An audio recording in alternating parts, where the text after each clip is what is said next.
The moon's surface was cold and empty, except for the light from three suns that painted the gray rocks in strange colors.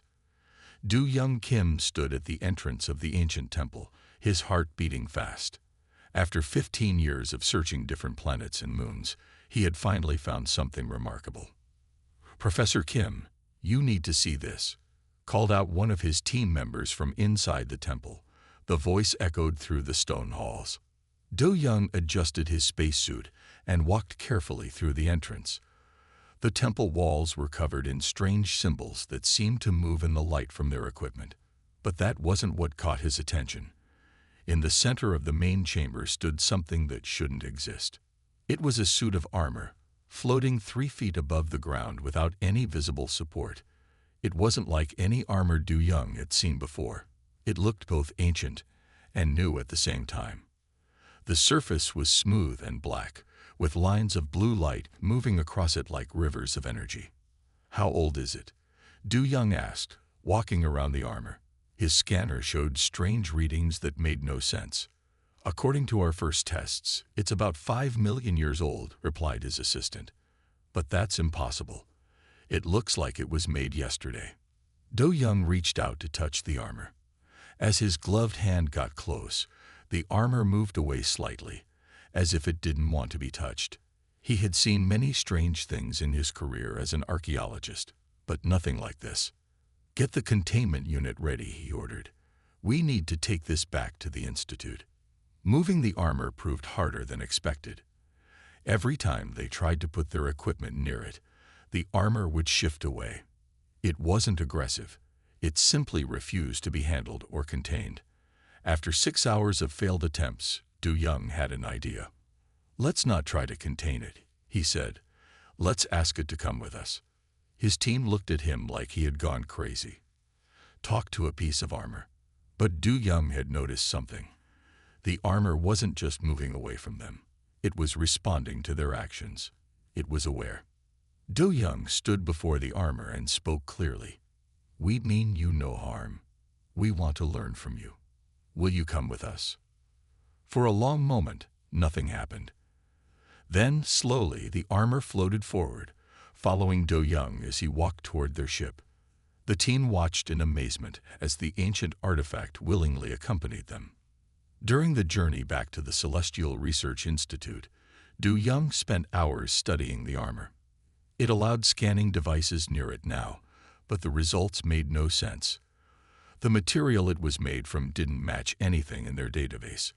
The energy readings kept changing, as if the armor was constantly transforming itself. Most interesting were the symbols that appeared on its surface. They would change every few hours, forming patterns that seemed almost like words, but in no language anyone had ever seen. "What are you?" Do-young whispered one night, watching the blue lines of light pulse across the armor's surface. "And what were you made for?" The armor gave no answer, but Do-young had a strong feeling that it was listening, waiting for something or someone. He wrote in his journal, "This isn't just a discovery of an artifact. This is first contact with something that was left here on purpose, waiting through millions of years for the right moment. The question is, what is it waiting for?" As their ship approached the Institute, Do-young looked at the armor one last time. "Whatever you are," he said quietly, "I think you're about to change everything we know about the universe." The armor's lights pulsed briefly, almost like a response. And for the first time in his career, Do-young felt that maybe some discoveries were too big for humans to fully understand. But that wouldn't stop him from trying. The Celestial Research Institute was the biggest science building in the galaxy. Its white walls rose high into the sky, and its laboratories held the most advanced equipment ever made. Today, all eyes were on Laboratory 7, where Jaiho Park was about to begin the first official test with the mysterious armor. "Thank you all for coming," Jaiho said to the crowd of scientists. The viewing area was full of beings from every advanced species in the galaxy. Some floated in tanks of special liquid, others glowed with inner light, and some looked like walking crystals. They had all come to see the armor. Do-young Kim stood in the corner, watching carefully. It had been 3 weeks since he had brought the armor to the Institute. In that time, It had done nothing except float silently and display its strange moving lights. "Our first test will be conducted by the crystalline beings," Jai-Ho announced. "They are the oldest species we know of, and their technology is the most advanced." A tall being made of purple crystal stepped forward. Light bounced off its many faces as it approached the armor. The being raised its arms, sending out waves of energy that were meant to connect with the armor systems. Nothing happened. The crystal being tried again, using more power. The armor didn't react at all. It was as if the energy waves weren't even touching it. "Let the bioorganics try," Jai-Ho said after an hour of failed attempts. A group of beings that looked like floating clouds of green gas moved forward. They were famous for being able to connect with any kind of life or technology. But when they surrounded the armor, it simply floated there, its blue lights moving across its surface as always. "This is impossible," one of the bioorganics said. "It's like it's not even here. We can't sense it at all." Next came the energy beings, creatures made of pure light, who could usually pass through any material. But when they tried to merge with the armor, they couldn't enter it. The armor remained solid and unchanged. Hour after hour, species after species tried to interact with the armor. Some used technology, others used their natural abilities. Nothing worked. The armor didn't fight back or show any sign of noticing them. It simply refused to respond. Jai-Ho was writing notes on his tablet when he noticed something strange. "Do Young," he called out. "Come look at this." Do Young walked over to where Jai-Ho was standing. "What did you find?" "Watch the armor's lights," Jai-Ho said. "Every time a new species tries to interact with it, the pattern changes slightly. It's not ignoring them, it's studying them. And then rejecting them," Do Young finished. "But why? What is it looking for?" Jai-Ho shook his head. "I don't know, but I have a theory. Look at these energy readings. Every time something tries to connect with the armor, it runs some kind of test. It's like it has a checklist, and so far, nothing has matched what it wants." By the end of the day, 27 different species had tried to interact with the armor. All had failed. The scientists began to leave, disappointed and confused.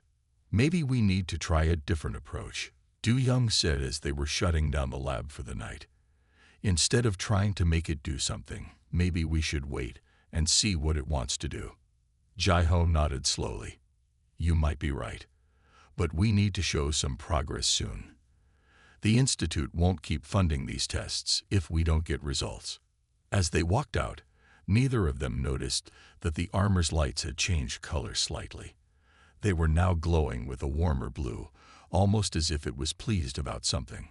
The armor continued to float in the empty lab, patient as it had been for millions of years. It was still waiting for something specific, or someone. Hae-Nul Lee didn't feel special. He was just a cleaning technician at the Celestial Research Institute, working the night shift to pay for his small apartment. Every night, he would clean the laboratories after the scientists went home. It was quiet work, and he liked it that way. On this particular night, Hae-Nul was cleaning Laboratory 7. He knew about the strange armor. Everyone in the building talked about it, but he had never been in the same room with it before. The armor floated in the center of the lab, its blue lights making soft patterns on the walls. "Excuse me," Hae-Nul said to the armor as he mopped the floor nearby. He always talked to things while he cleaned. It made the job less lonely. "I need to clean under you. I promise I won't touch you." The armor didn't move, but its lights seemed to pulse a little brighter. Hae-Nul worked carefully around it, humming an old song his grandmother had taught him. The night was peaceful, just like any other night. Then Hae-Nul's mop handle slipped. He reached out quickly to catch it, losing his balance. As he stumbled, his hand brushed against the armor's surface. Hae-Nul froze, remembering all the rumors about how the armor rejected everyone who touched it. But nothing bad happened. Instead, the armor began to glow with a bright, warm light.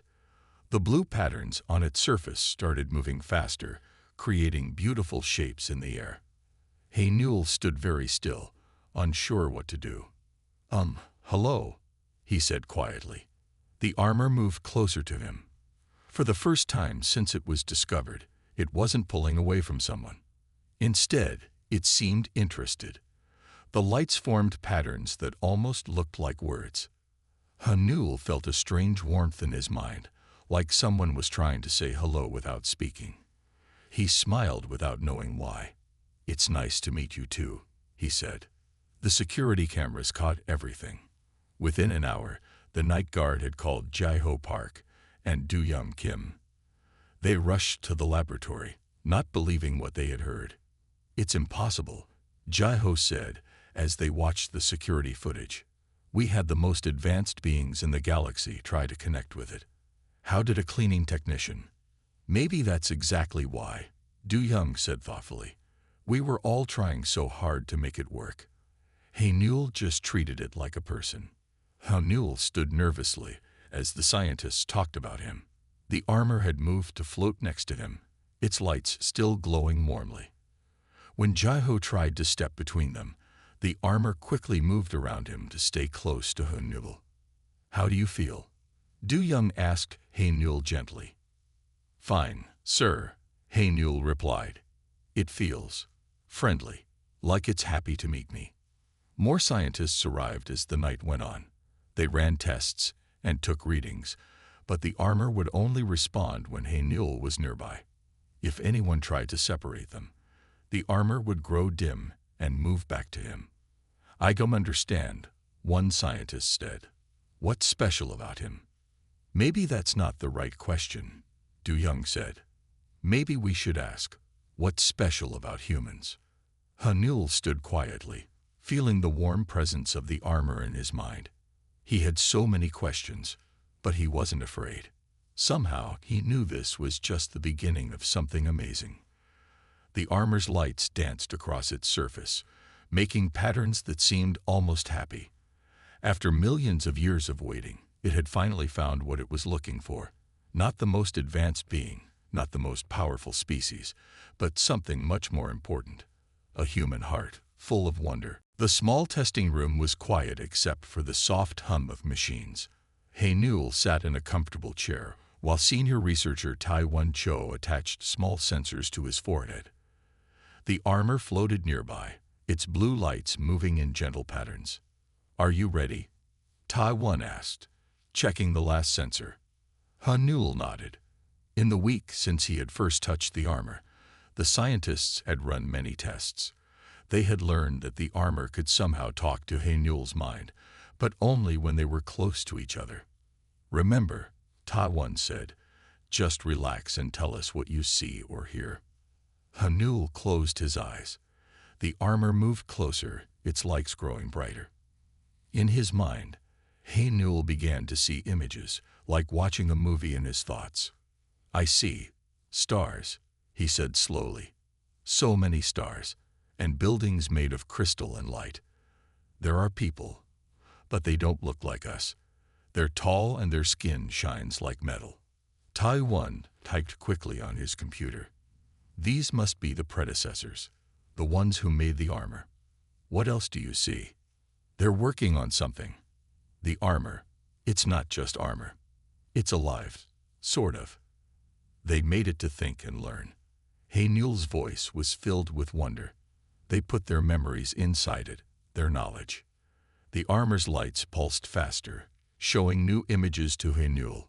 He saw great ships crossing space, battles against something dark and terrible, and the predecessors working desperately to create a defense. "They were afraid," Haynul said softly. "Something was coming, something they couldn't fight. They needed help, but they knew it wouldn't come in time. So they made the armor to wait." Tai-Won leaned forward. "Wait for what?" "For the right person, someone who could think in ways they couldn't." Haynul opened his eyes and looked at the armor. They were too perfect. They thought in straight lines. They needed someone who could think in curves and circles. The armor moved even closer to Haynul. Its surface rippled, and for a moment, it looked like it might wrap around him. But it waited, patient as always. "The armor is showing me how to use it," Haynul said. "But it's not like putting on a suit. It's more like learning to dance. The armor moves, and I need to move with it." Taiwan watched in amazement as Haynul stood up. The armor floated around him, its lights creating beautiful patterns in the air. When Haynul raised his hand, the armor moved with him, as if they were practicing steps in a dance. "Incredible," Taiwan whispered. "The armor isn't just a tool or a weapon. It's a partner." Haynul smiled as the armor spun around him. In his mind, he could feel its happiness. The armor had waited millions of years to find someone who could understand it, someone whose mind could bend and twist in unexpected ways. "The predecessors were brilliant," Haynul said, "but they were too logical. They needed someone who could imagine impossible things, someone who could dream." He looked at Taiwan with bright eyes. They needed a human. The armor's lights danced across its surface, forming patterns that looked almost like words. Haynul nodded as if he understood them. "What is it saying?" Taiwan asked. "It's saying that this is just the beginning," Haynul replied. "There's so much more to learn, and not much time to learn it." He paused, his face growing serious.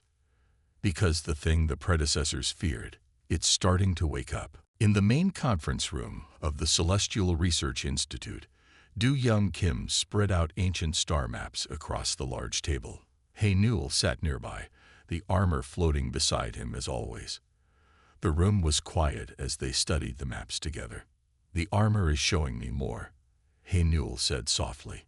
The predecessors knew they were going to lose their war, but that wasn't the worst part.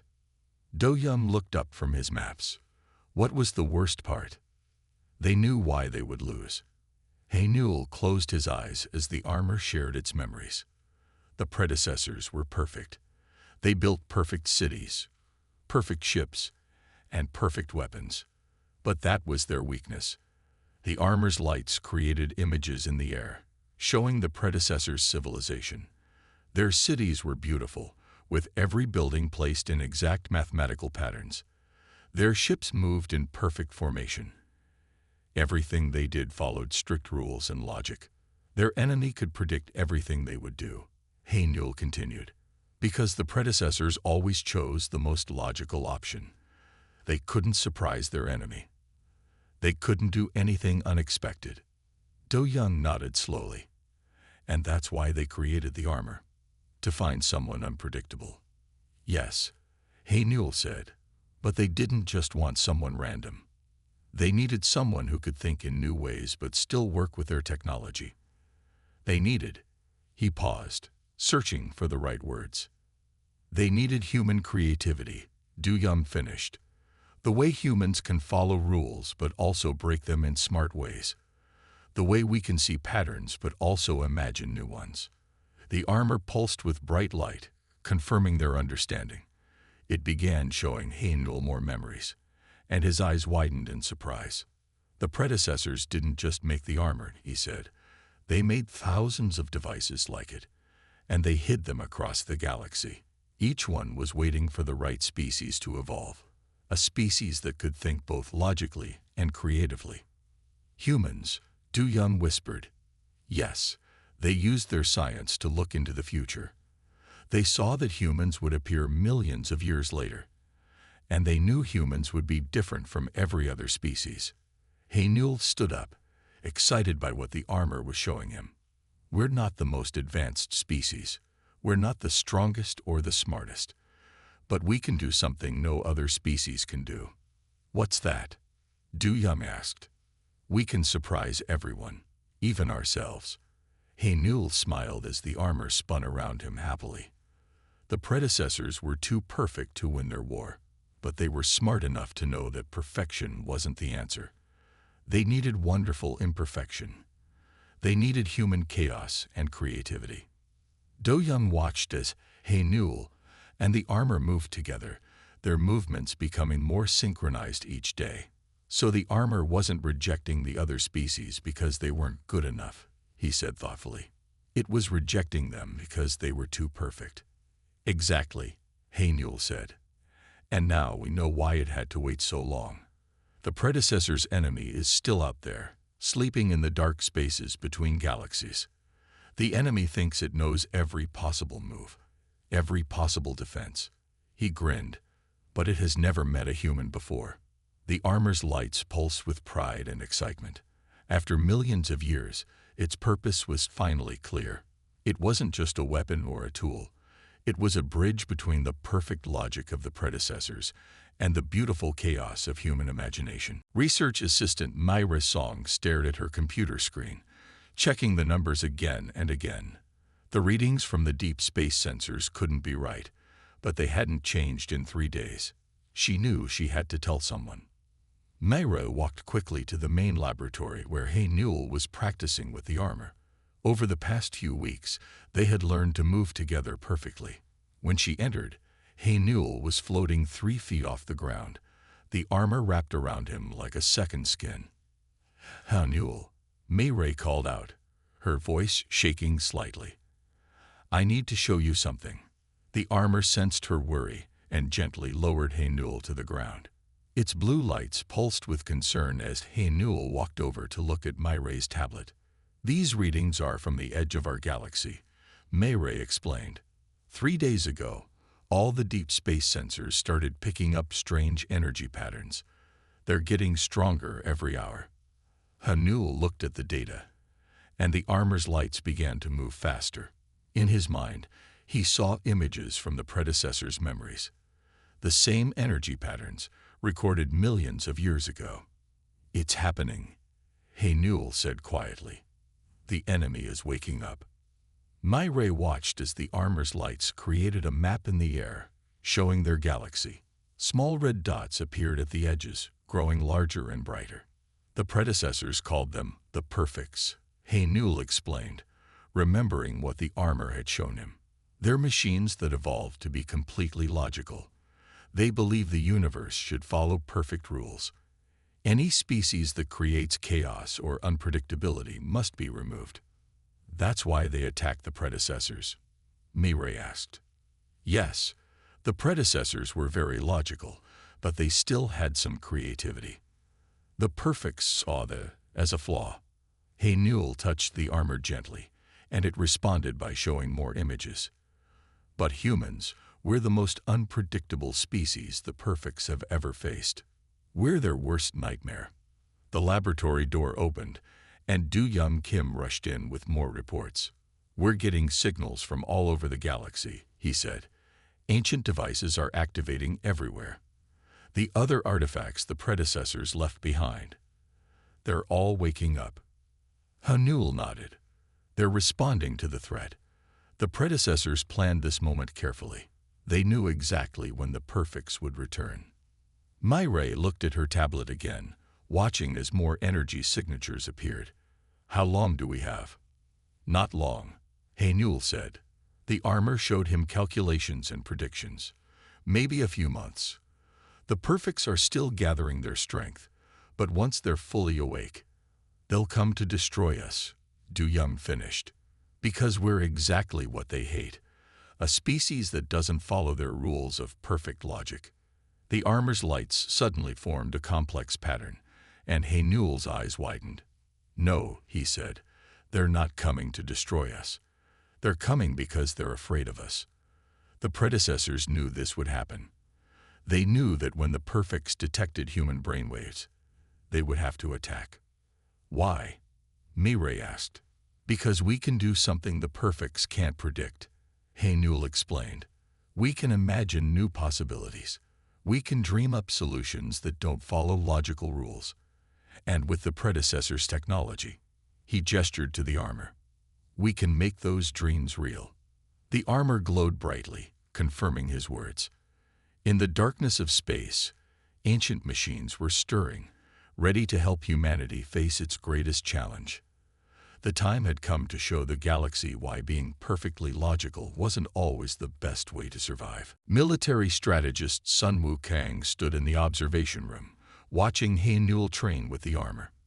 In the month since they had detected the Perfect's awakening, Haynul had made remarkable progress.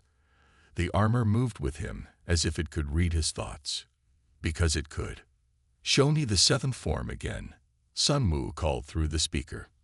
"But this time, do something unexpected."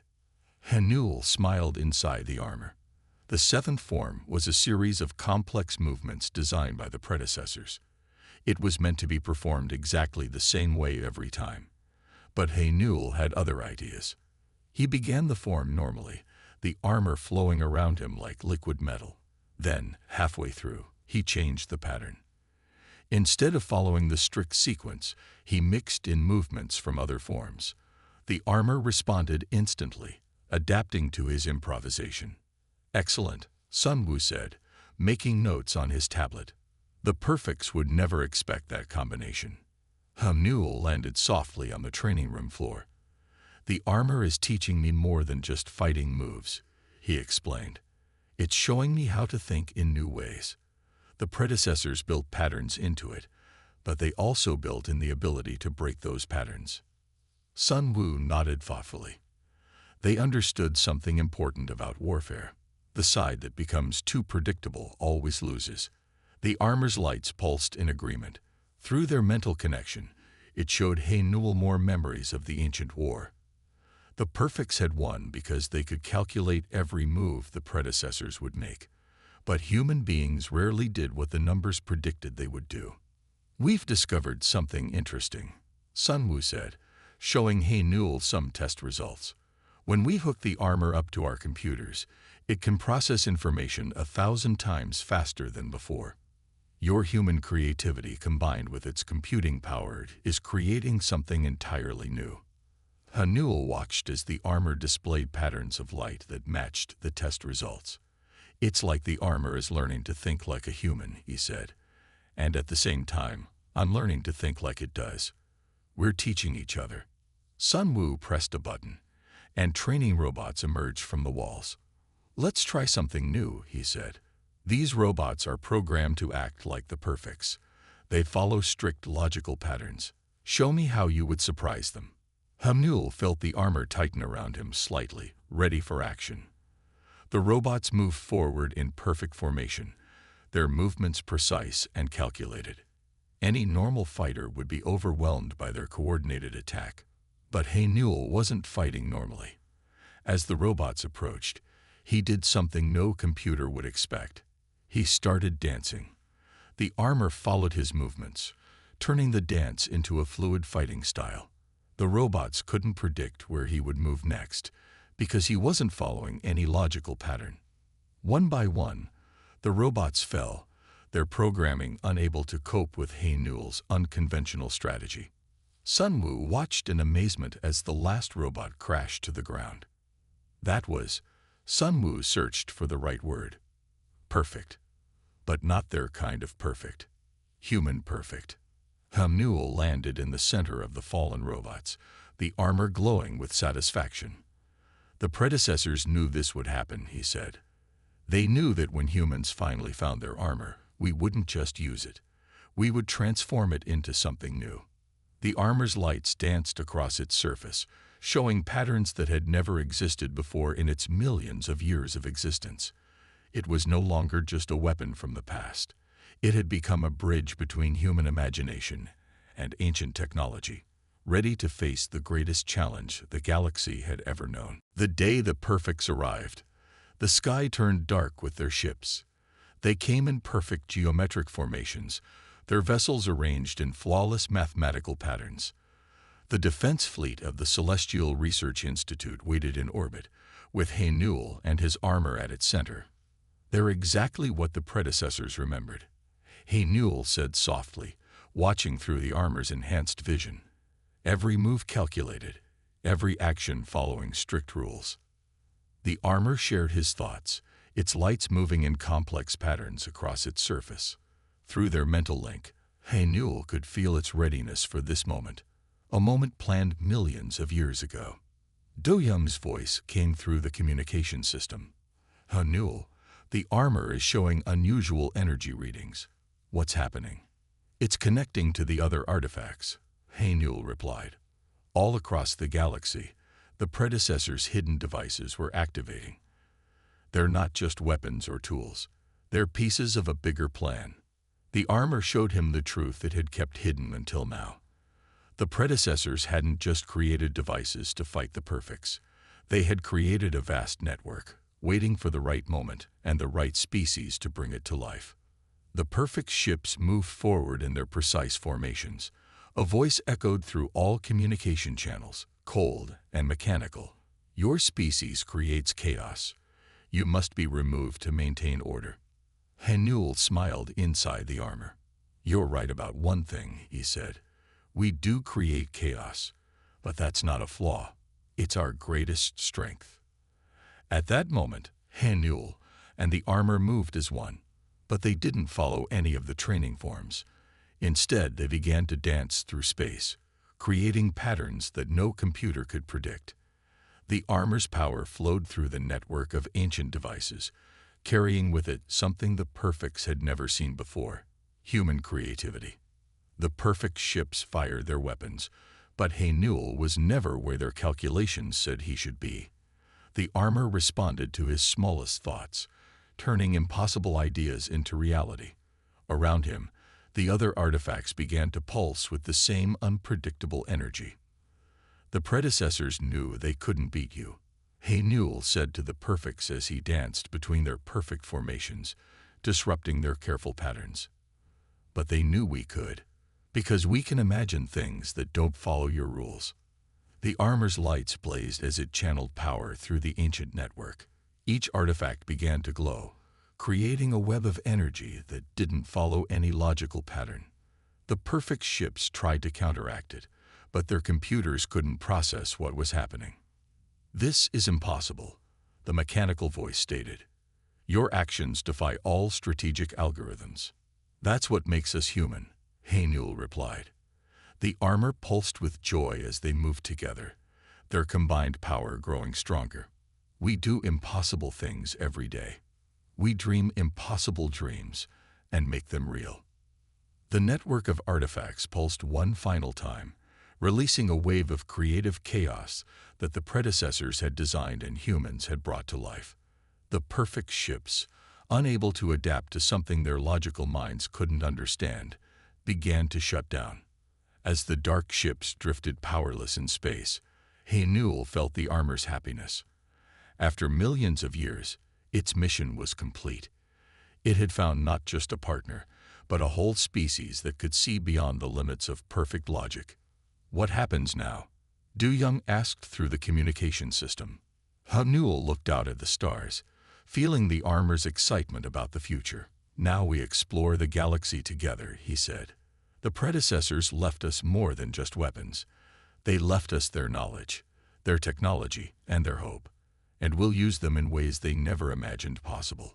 The armor's lights danced with joy, creating patterns that had never existed before. Human and artifact, chaos and order, past and future, all coming together to create something entirely new, something perfectly imperfect.